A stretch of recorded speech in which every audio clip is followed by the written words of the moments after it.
thank you very much for the organizer for this very nice workshop and for inviting me. So indeed, I mean, that's this joint work with Raphaël and Marcin.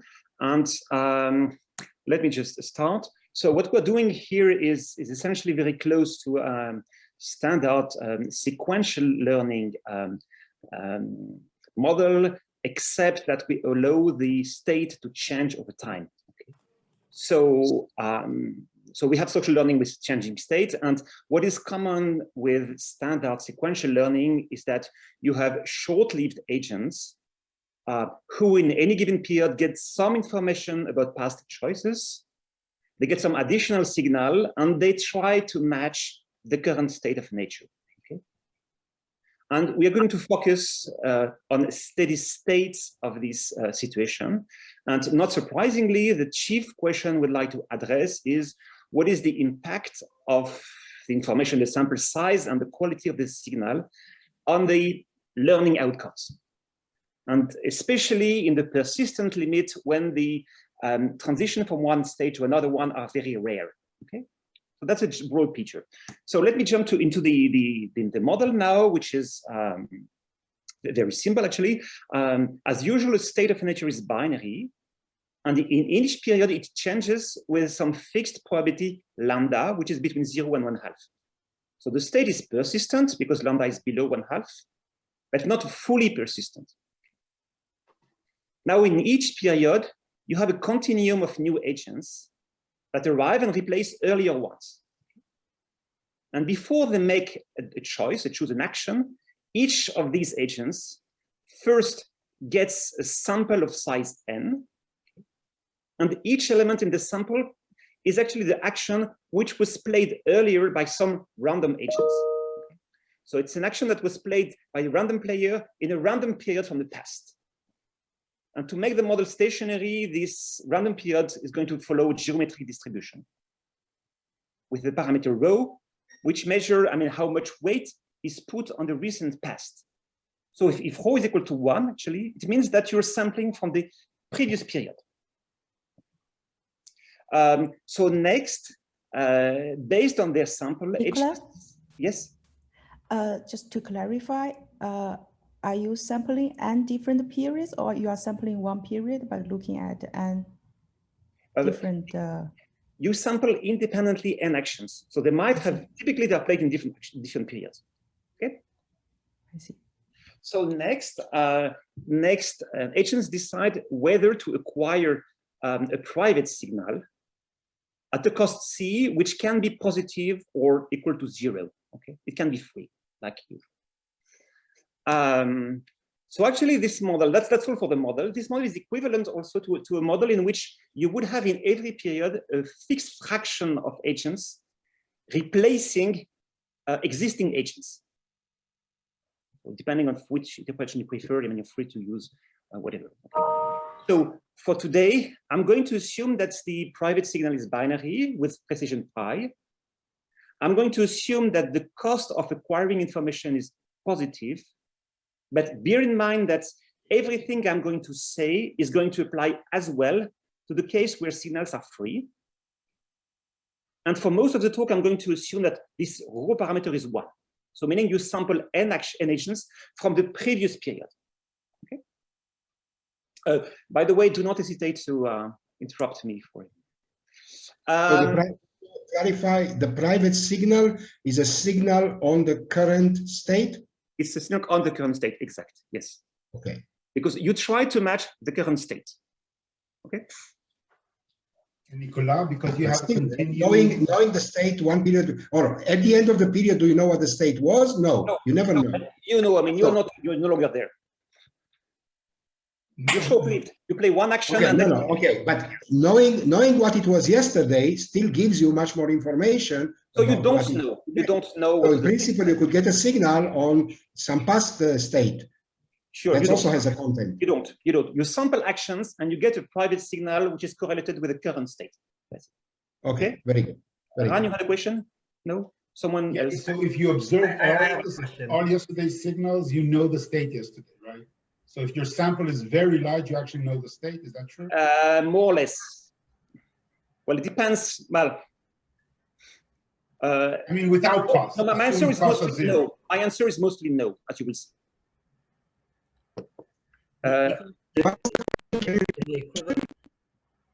I can't hear you, Omer. Sorry, in the equivalent model where agents are replaced, yes, they get a new signal in each period, or they only get a signal once when they're born? So they play only once.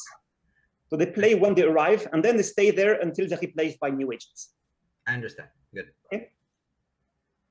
And when you get the sample, do you know which period the sample came from? No, you don't. Even in this row fixed to one case? Well, if you know a row, so if row is equal to 1, you know that agents were sampled from the previous period, but otherwise you don't know. Okay. So just as a preliminary, before we move on to the main results from we have, we need to look at what is the decision whether to buy information or not. So that's kind of the interim analysis. So at a steady state, when an agent arrives, he's going to form a belief based on his or her sample. Of course, because signals are not binary, it's never optimal to buy a signal and then to ignore it. So in fact, the agent has a choice between buying information and then following the signal for a payoff of pi minus c. Remember, pi is the precision of the signal and c is the cost of the signal. We can just, play action one, don't buy information and play action 1 for a payoff of p on y minus p. So the interim payoff is the maximum of these 3 things, and not surprisingly, it's shown here. Not surprisingly, if a signal, if an agent is unsure about the state, if he has a belief which is around 1/2, he's going to buy information, and otherwise he's going not to buy information. So the relevant cutoff here is p star, where you have the king here. So if you have to remember one piece of notation, that's the one you should remember. Okay. And of course, this P star is also the agent's payoff when they're not sampling any actions from the past. Okay. That's kind of the benchmark payoff, if you like. Okay. So what about our main insights? I mean, the case where you sample only one action is somewhat specific, and Meg has talked extensively about it, so I'm going to be brief about that. And our main results pertain to the case where n is at least 2. N is the number of actions in the sample. So what we're going to show is that if the state is very persistent, so lambda is small, lambda is the probability of changing, there is typically a within period consensus, meaning within the period, essentially, everyone is going to play the same action. And this consensus is going to change over time. That's the consensus result. Now, in terms of payoffs, it turns out that this benchmark payoffs, P star, is actually often the steady state payoff, the equilibrium payoff. Even if information is free, even you're sampling many agents, and even if the state is very persistent. So in a sense, this points to a limit of social learning in this environment, if you like. Okay. Sorry, second bullet is still for lambda small or for any lambda? It's going, for most of our results, it's going to be for lambda small, not all. Okay. But especially the second bullet is lambda small. We still assume lambda small, so persistent states. Yes, because that's the most interesting case to look at. Okay, no, I just. Okay. So I'm not arguing. Want to know what you are claiming. That's all. So often, it's not always. We'll see some cases you can achieve higher equilibrium payoffs, but this requires inertia in a way I'm going to define later on. In any case, the equilibria we get are very much inefficient, in contrast to what Meg was telling us about the case n equals 1. Okay. That's the broad picture I'd like to reach by the end of the talk, hopefully. Okay. So let's start with a benchmark case where you sample one action. Okay. And let's use an elementary game theoretic argument. So each agent observes exactly one action. Let's call it A1. And at a steady state, of course, it must be that agents do acquire information. Because if no one is acquiring information, then then their sample is not informative, and then they would better buy information. So everyone buys information with at least positive probability. And because of that, the equilibrium payoff is the payoff they get when buying information, which is P star. Okay. And when the state is persistent, the probability with which agents buy information is tuned in such a way so that later agents will be indifferent as well between buying and not buying information. So it's kind of an elementary game theoretic argument. Okay. So that's all there is to say about individual behavior. But now let me say something about the aggregate behavior of the population. So let me denote by xt the fraction of agents who play action 1 in period t. Of course, it's random because it depends on the evolution of the states over time. But the evolution of this fraction is very simple. It obeys this equation. Why is that? Because, okay, you come in period t plus 1. So with probability sigma, you buy information, and then you follow your signal so that you play action 1 with a probability that depends on what the state is today. Pi 1 minus pi. With probability 1 minus sigma, you don't buy information, you copy the action you sampled, which is 1 with probability xt.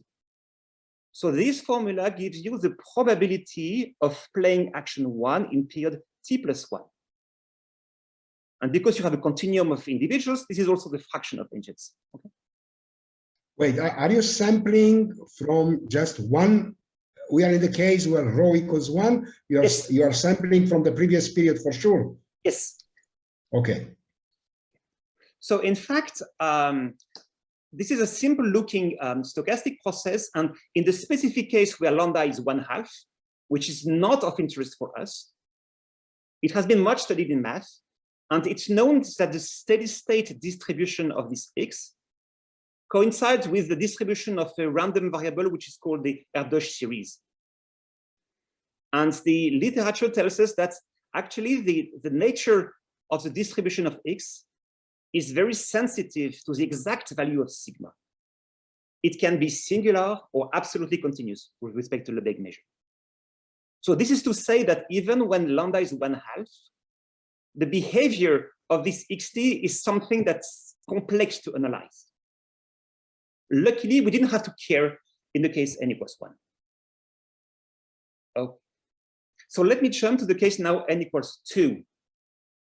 Now, unfortunately, when you sample 2 actions from the previous period, you do have to care about this xt, because when you form your interim beliefs, you have to care about what is the correlation between the actions you sample. Still, so because we have to care about xt, there is no way we can hope for closed form solutions. So let's be clear. Still, there is some casual intuition, which at least was my intuition when we started working on this, which is the following.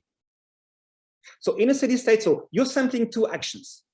Of course, if the 2 actions you sample are not the same, you're going to be completely confused. You're going to have a belief of 1/2 by symmetry. And therefore, you're going to buy information for sure.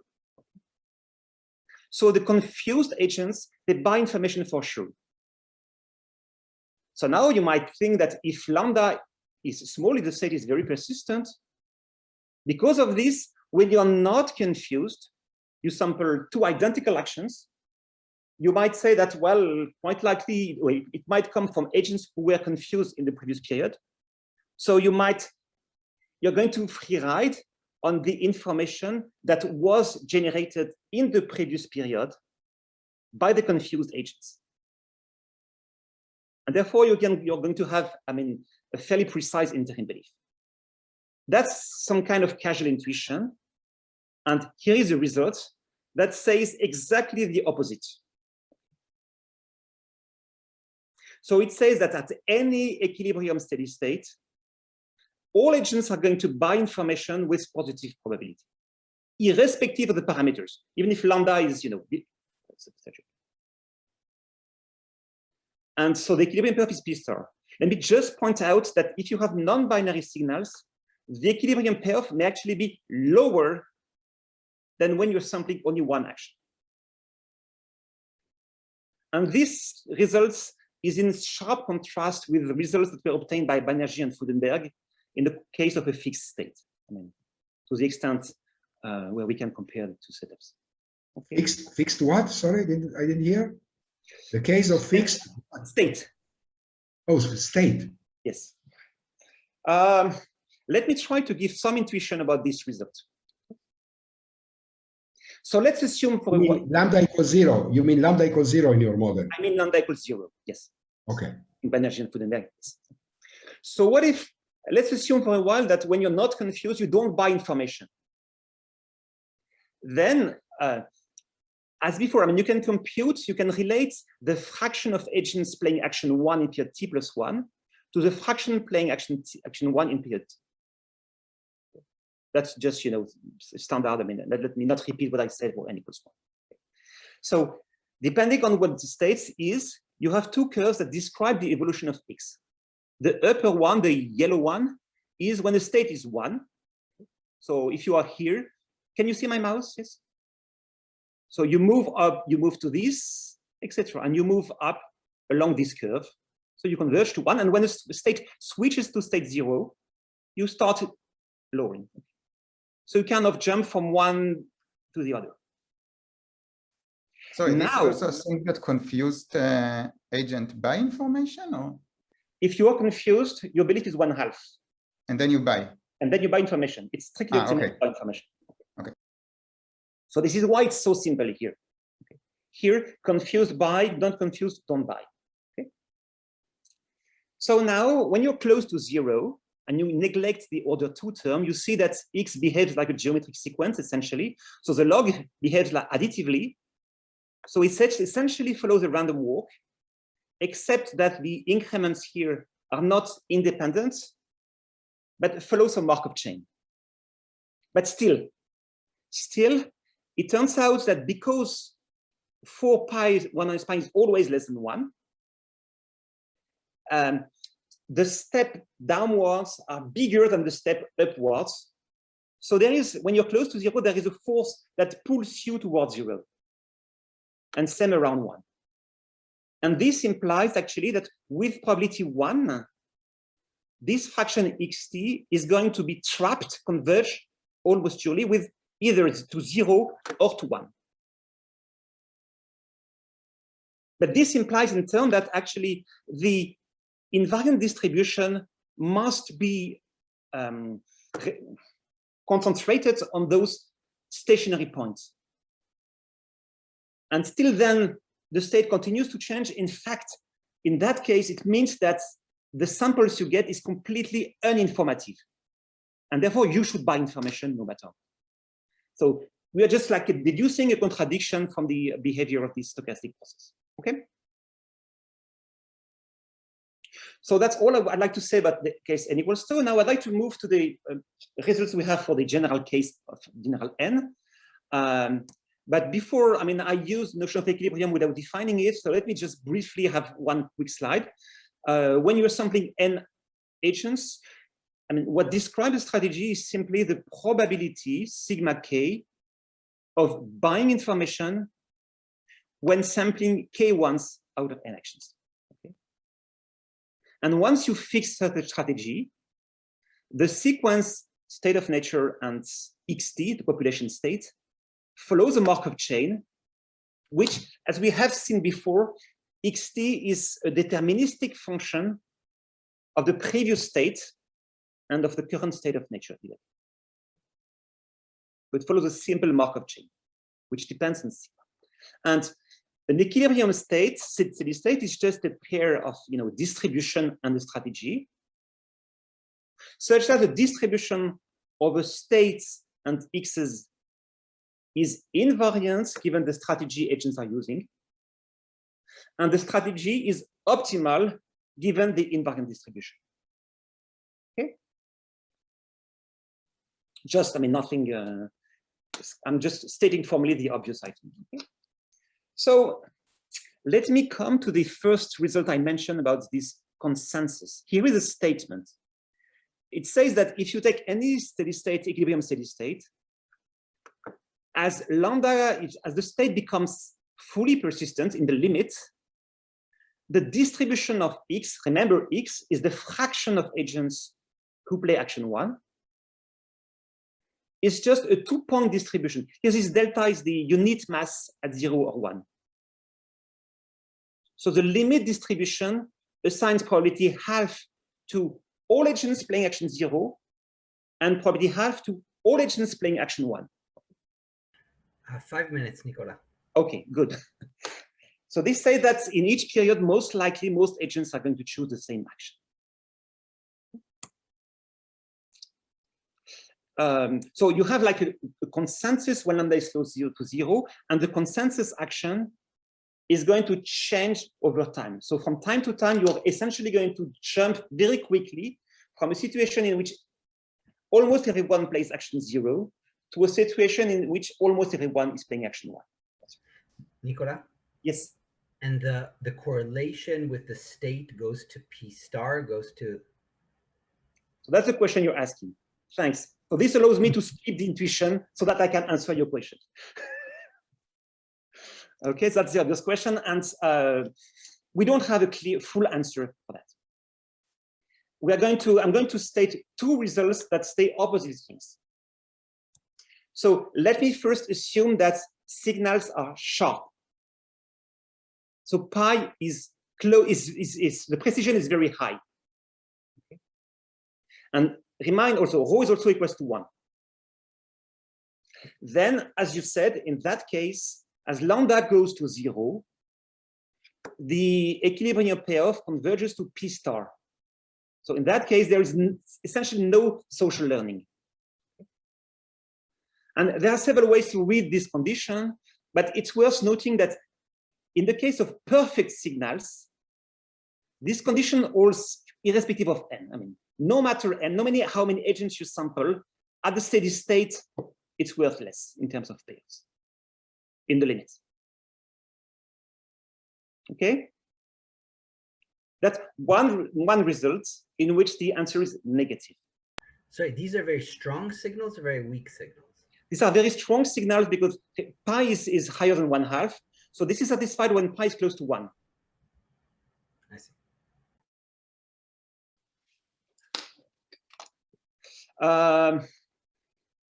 I think I'm going to skip the proof idea because there was a discussion at the beginning, which is great. So now let me look at essentially the opposite case where the signal is very weak. I mean close to 1/2, and rho is very small. So there is a lot of inertia in the population. In that case, so that's a theorem. In that case, if lambda is small, you can construct equilibria with a payoff that is bounded away from P star. Bounded away, you mean above P star? Or... No, above P star, yes, above P star, yeah. Very quickly, as we said, it's completely hopeless to construct equilibria. So what we do is that when rho and lambda are both very small, we view our discrete time game as a discretized version of a continuous time game in which agents are get replaced continuously and the state changes continuously. In a sense. And when you have continuous time, then you can use all the calculus, and you can hope for closed form solution. And that's how we get to this result.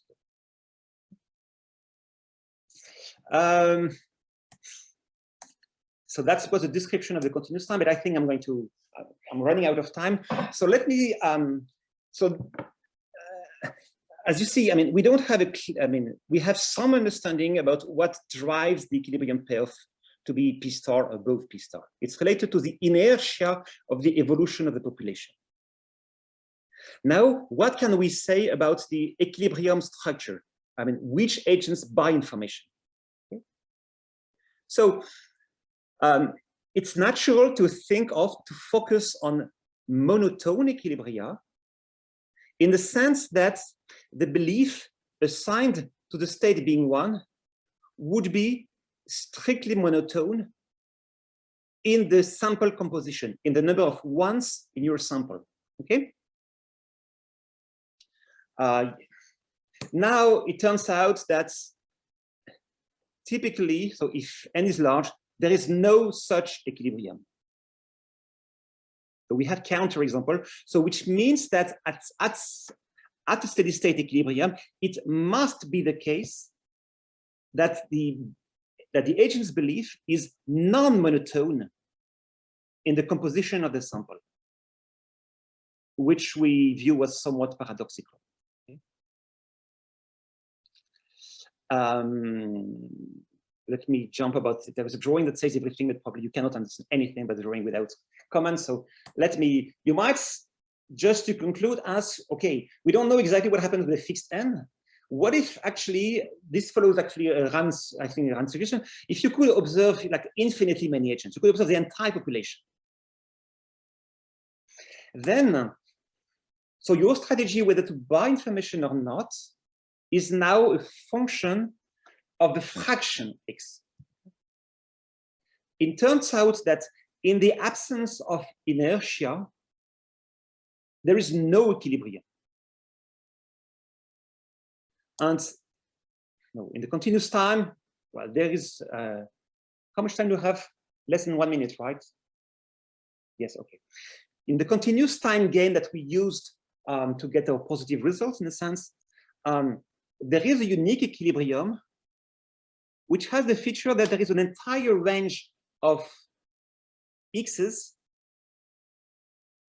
So here, the red curve describes the probability of buying information as a function of the fraction of agents playing action 1 in the previous period.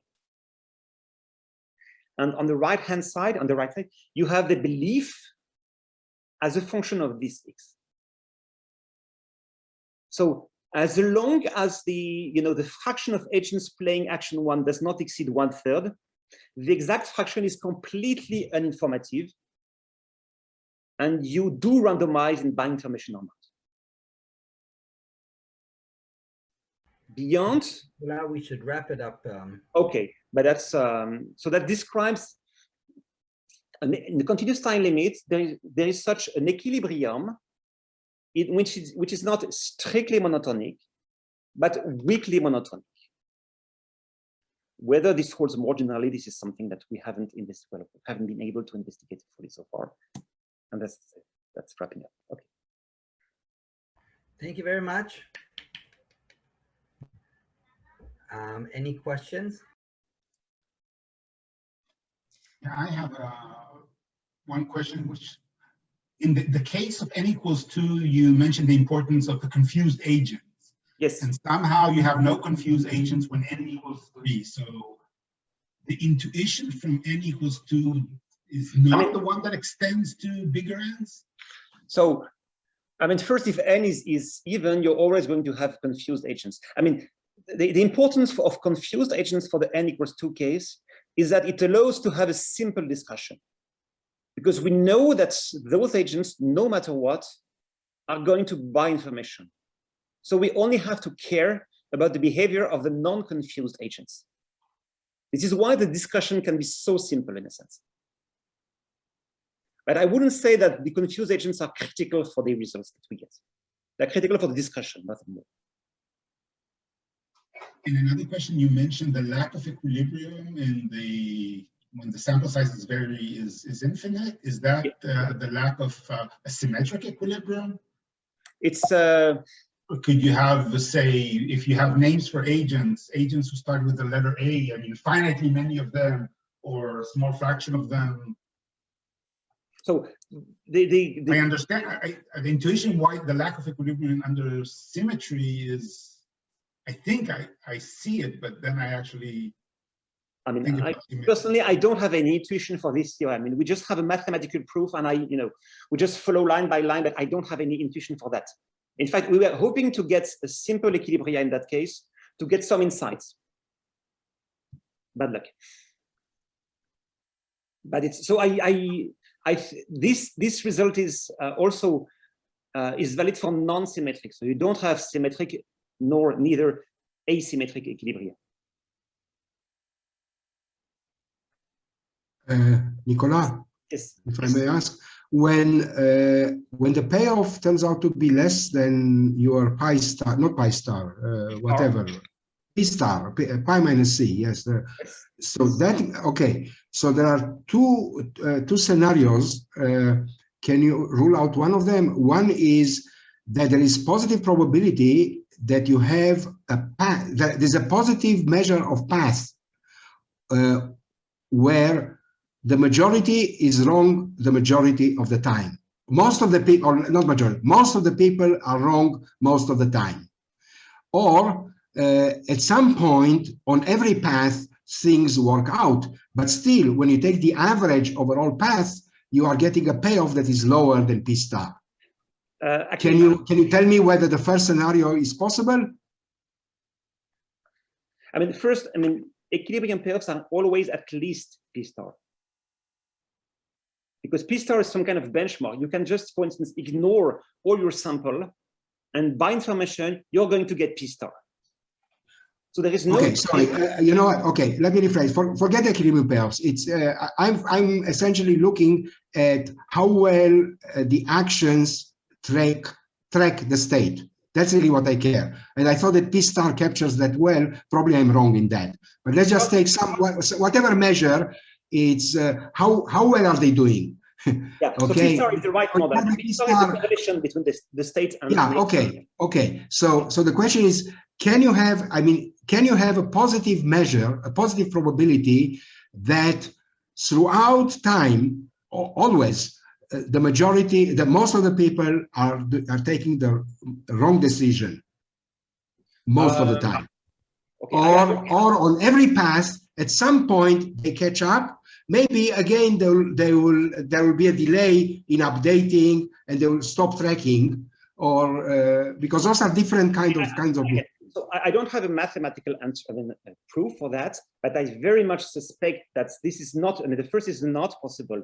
I would say, I mean, using some kind of coupling argument, I would this could be ruled out. Okay, that would be interesting. Okay, so at least it says, you know, that at some point they get right, but again, they can't stay right forever. They again move away and do the wrong thing, and again at some future time they again are right. I mean, that still has some content to it. I mean, I don't know, versus the thing that they are always off, you know. Okay, thanks. Thank you. Okay, we have time for maybe one more question. So Nicolas, I do have one kind of high-level question. Is it fair to say that one conclusion from this paper is that you cannot have learning that is full and social? So in some sense, there's a contradiction. If you learn fully, then it cannot be social learning. And roughly the argument seems to be if learning is full, so we converse the Dirac delta distribution basically, then because I observe always the same action, I would learn perfectly, but then I wouldn't learn the state myself. And so we have what are the contradiction because no one acquires any information. And this kind of, by the way, is kind of similar to the Grossman-Stiglitz paradox. I think there's some nice high-level connection there. And so to phrase it differently, if you want to have social learning, it has to be imperfect. You cannot know the state most of the time if social learning is useful. Is this fair to summarize it this way, or am I missing something? I'm not sure exactly what you mean by I mean the distinction between social learning and what is social learning. What you mean here? By social, yeah. Sorry. Go on. By social, I just mean I learn from the actions rather than I learn from acquiring my own signal. All right, so there could be equilibria, I guess, when we learn fully, but it's because we just acquire private signals. But there cannot be equilibria in which we learn fully, and it's because we observe past actions. So this is what I mean by saying that it's impossible to have full and social learning, or full learning that is social. In a sense, I mean, that's one way to summarize, but I would say that what we prove in addition is that in many cases, not only you don't have like full learning, but you don't have learning beyond what you would get if you were not sampling anyone.